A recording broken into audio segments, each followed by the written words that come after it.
Hi, I'm Karen Downing Ripley, and I invite you to join me on a recent, unexpected side trip to Brittany, France during the 80th anniversary of the city of Plélo's liberation celebration and learn why Americans and Bretons celebrate their shared DNA from World War II. A last-minute decision to deliver my father's World War II documents to the city of Plélo, France, opened me up to an amazing experience that has truly changed my life.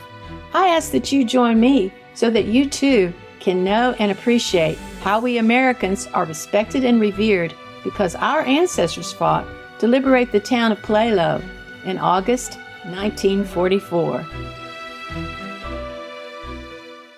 After arriving unexpectedly in Plélo on a side trip to where my father had served in World War II, Burt and I were surprised to learn that the entire city was preparing for their liberation celebration.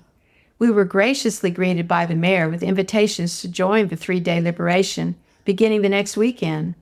With a few days to relax before the festivities began, we had time to tour Brittany's beautiful English Channel beaches and seaside towns and country villages. It was a gorgeous day. As I walked down the cliffs to the rocky beach below, I gazed over the channel toward England. I wondered if my dad could have landed in this exact place. He had landed in Brittany at the same time of year. Was the sun shining when he arrived? Did he smell the sea air? Did he have time to notice the flowers sparkling among the rocks? Did he see the tangled vines of blue and purple berries or hear the squawking seabirds? What was it like for my dad and the other men to land in beautiful Brittany? Were they ready to go to battle to free another nation in order to preserve democracy?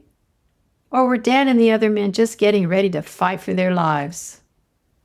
After a beautiful day touring Brittany, we headed back to Chez Georgette for a reception where we met descendants whose ancestors had lived in Plélo during the occupation and liberation, who wanted to share their family's oral traditions. Melanie's grandfather had been a young boy during the war. He and the other boys would run to the fields or barns and hide when they heard the Germans coming. He talked about the hiding place everyone had where they would hide their food, valuables, money, guns, and information for the resistance.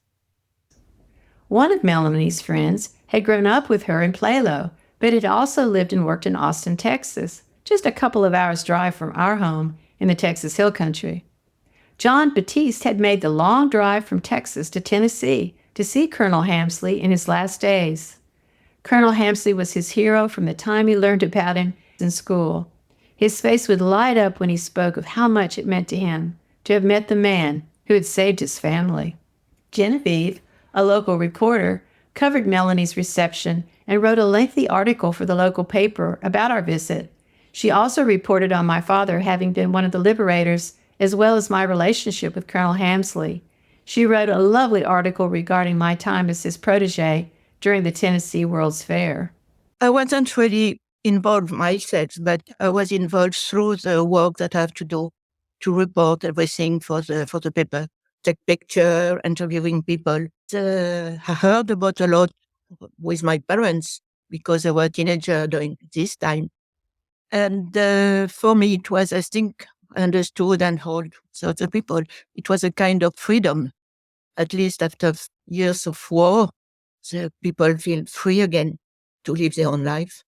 The outpouring of interest and kindness we received from Melanie and her friends was wonderful. Everyone made us feel right at home. We look forward to spending more time with them during the festival.